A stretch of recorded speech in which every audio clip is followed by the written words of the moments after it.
Então, eu sou a Graciela, eu estou no segundo ano do ensino médio, eu estava aí também no nono, e no ano passado eu entrei num grupinho de pré-iniciação científica. E eu tentei estabelecer uma relação entre fumar na gravidez e o neném nascer com microcefalia.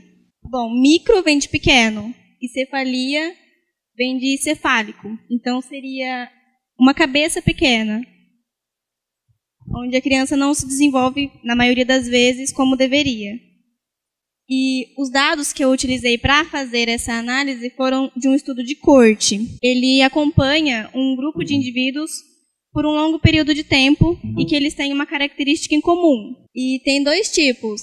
A prospectiva, que acompanha de agora para frente, e a retrospectiva, que acompanha do passado até agora. Como o objetivo era verificar a relação, eu tinha que ter um método para poder testar a hipótese, que seria uma conclusão prévia, o que eu acho que pode ser. Mas eu não posso publicar nada com o que eu acho, então eu tenho que provar isso. E eu tirei um screenshot dos dados que eu analisei. Ele vai até 28, mas na planilha original vai até 7.703, se eu não me engano. E para mim fazer as análises, eu utilizei 4 variáveis, que seriam aquilo que muda na hora de você fazer as análises, que é se a mãe fumou durante a gravidez, o sexo do recém-nascido, o perímetro cefálico e a idade gestacional. E por que eu usei cada uma dessas variáveis? Justo essas. Porque, bom, o sexo eu usei porque o perímetro do menino e da menina quando nasce é diferente. E eu acho que também todo mundo sabe o que é perímetro. Sabe, Júlia? Tá bom. E o perímetro, como ele é diferente para os meninos e para as meninas, eu tive que separar a planilha inteira em bebês que nasceram do sexo feminino e masculino. E dentre essas duas divisões, eu também tive que tirar os prematuros. Porque é meio óbvio que uma criança que nasceu com 7 meses não vai ter o mesmo perímetro de uma criança a termo, que seria que não nasceu prematura. E o tabagismo, claro, para ver quantas mães que fumaram tiveram filhos com um perímetro inferior. E como que eu fiz para testar isso? Eu usei o Excel, que é o mesmo aplicativo que eu mostrei os dados, que tem muito dado de pessoas que nasceram em 2010, na cidade de Ribeirão Preto. E eu usei alguns desses cálculos, principalmente o risco relativo, no qual eu classificava os grupos em letras para fazer a fórmula. E, como eu já disse, todos os dados são pertencentes ao projeto Brisa, que forma um estudo de corte desenvolvido, acho que pelo Marco e pela Heloísa, que é o marido da Marisa.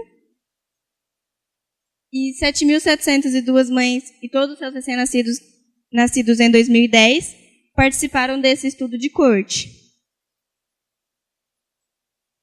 E, dentre todas as informações que eles coletam, o objetivo deles, eu acho que não era esse, mas eu utilizei como dados secundários.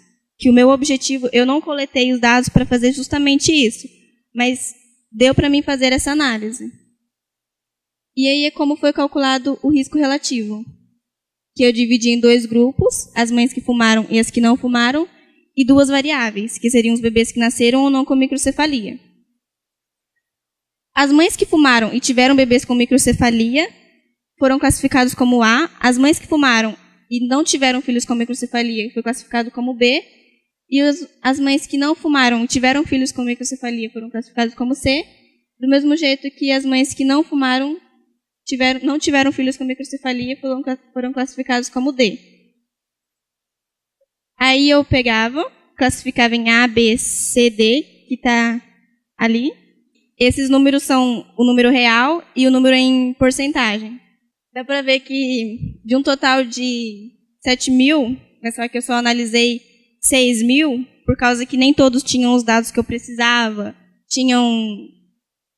não tinham dados do perímetro, ou a mãe não quis responder se ela fumou ou não. Provavelmente deve ter fumado. E aí eu peguei os dados, fiz a relação, e na divisão deu 7,3 e 3,1 de risco relativo. Aí eu fiz a fórmula do risco relativo, um monte de análise, e cheguei no valor de 2,3. Isso significa que se o risco relativo fosse igual a 1, menor que 1, eu não iria ter uma relação, que é a minha pergunta inicial. Agora, se ele fosse maior que 1, ele teria uma relação. Ele foi maior que 1, então eu posso esperar que há ou não uma relação. Obviamente. Então, eu obtive como conclusão de que as mães que fumam, elas têm mais chances de ter um filho com microcefalia em relação às mães que não fumam. Mas eu tenho que levar em consideração que eu só analisei as mães que fumaram. Então, eu poderia ter analisado se essas mães que fumaram também beberam, se elas tinham um histórico de microcefalia na família. Mas foi mais introdutório. E isso é uma pesquisa com dados, não é com laboratório. Você fez mães que fumaram na gravidez. E se elas tiveram fumado antes da gravidez, não tem nenhum risco? Bom, assim, eu só analisei durante a gravidez. Mas eu acho que, como... depende do período também. Se ela fumou, acho que uns 5 anos antes, eu acho que não tem muita interferência. Até porque a interferência das mães que fumam durante a gravidez não é tão alto assim o índice, porque das 7.000 pessoas, 700 fumaram. E das 700 que fumaram, acho que 52 nasceram com microcefalia. Isso fumando durante a gravidez. Então, eu acho que fumando antes vai ser muito menor. Não seria o caso de ter fumado antes da gravidez, o tabaco já ter saído do organismo? Tipo, porque ela perguntou, e as mães que fumaram antes da gravidez? Mas dependendo do período, o tabaco sai do organismo. Mas, tipo, será que ainda tem um risco? Ou não? Sim, eu acho que a maioria já vai ter saído. Porque mesmo, como eu disse, fumando na gravidez já não é tão alto assim. E eu não posso analisar também só a questão de fumar antes da gravidez. Eu tenho que levar em consideração outras variáveis que eu não analisei. Como, por exemplo, os prematuros. Eu excluí da análise todos os bebês prematuros. Por quê? Porque eu não posso classificar eles como microcefálicos.